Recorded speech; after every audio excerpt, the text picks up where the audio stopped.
Welcome to The Explainer. Today we're taking a cinematic and psychological deep dive into a truly remarkable Japanese film, The Sheep in the Box. This is a story that brilliantly blends soft science fiction with a profoundly human exploration of family trauma. It's a film that asks us, what happens when a grieving mother and father, completely devastated by the unsolved disappearance of their biological son, decide to adopt a humanoid android as his replacement? Now, on the surface, sure, it's a sci-fi premise, but at its core, it's a devastatingly beautiful human drama.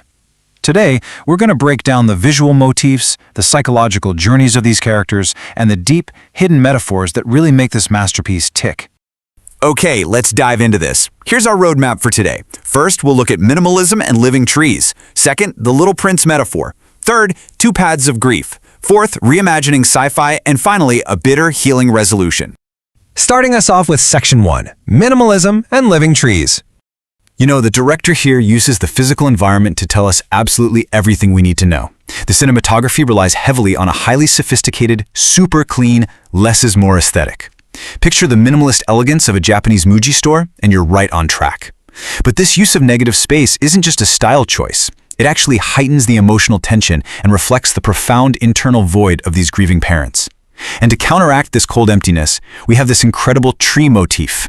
The architect mother and the rugged, old-fashioned Japanese craftsman father build around a firm, traditional belief. Even after trees are cut down for building materials, they retain an organic life force. They are literally still alive. And this brings us to a crucial concept in the film: animism.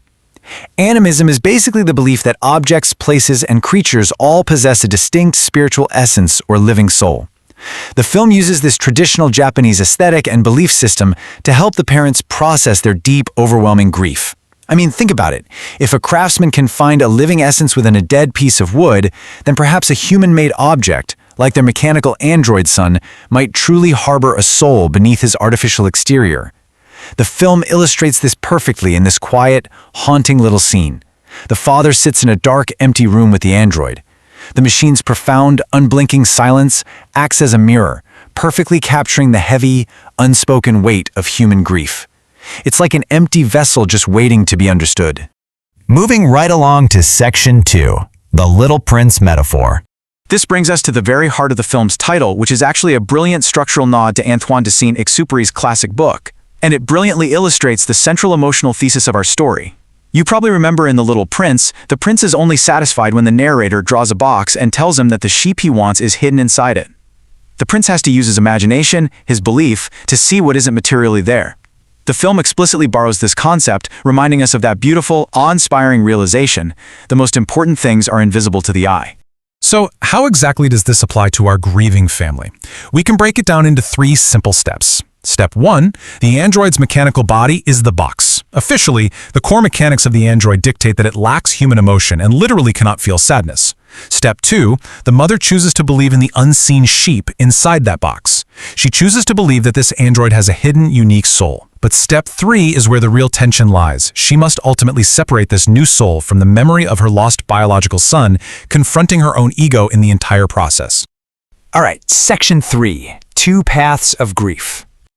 Let's put on our grief counselor hats here for a second, because wow, the family dynamics are incredibly complex. Look at the brilliant casting contrast. The mother, who is played by a sophisticated A-list actress, projects this really sympathetic image, but she is deeply repressed, bearing her guilt under a toxic parental ego. On the other side, the father, played by a famous Japanese comedian, is unpolished, instinctive, and totally impulsive. As the audience, we're initially positioned to side entirely with the sophisticated mother, but as we learn, his impulsive honesty is exactly what's needed. He never pretends the android is their real son. This unpolished, raw nature is actually the absolute bedrock of the father's redemption arc. He is carrying an immense, crushing weight. See, on the day of his son's suspected kidnapping, he was late picking him up from kindergarten because of a gambling habit. He is profoundly flawed. But rather than hiding behind police investigations or just blaming some faceless criminal, the father uses his relationship with the android to finally voice his grief. His unpolished honesty allows him to confess his faults to the android, which ultimately transforms him from a flawed character into a genuine path for redemption.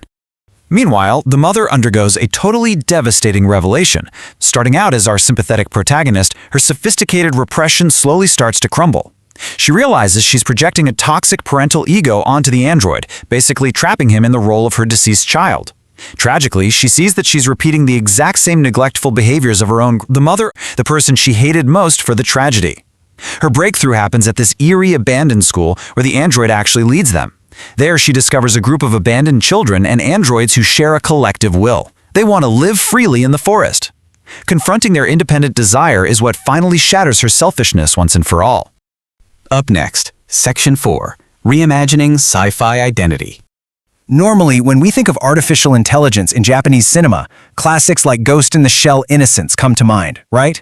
And those films are brilliant for sure, but they focus heavily on philosophical existence, self-identity, and what happens when humanity just sort of dissolves into the digital realm.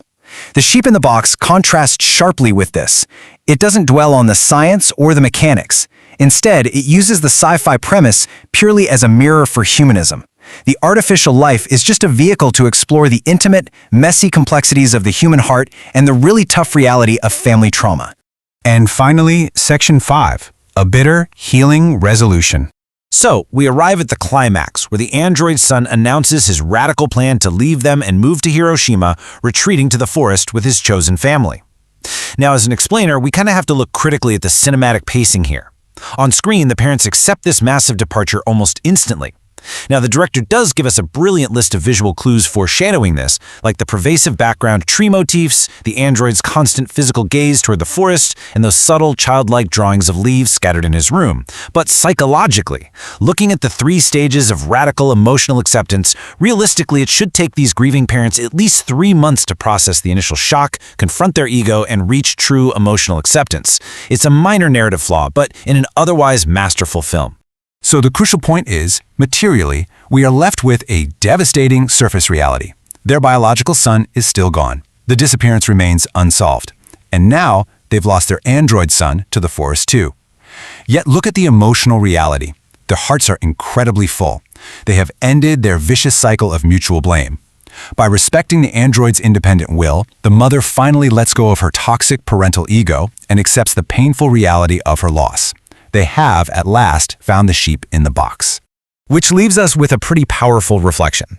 Because this isn't just a story about a grieving family and an android, it's really a reflection on how we all process loss, control, and love.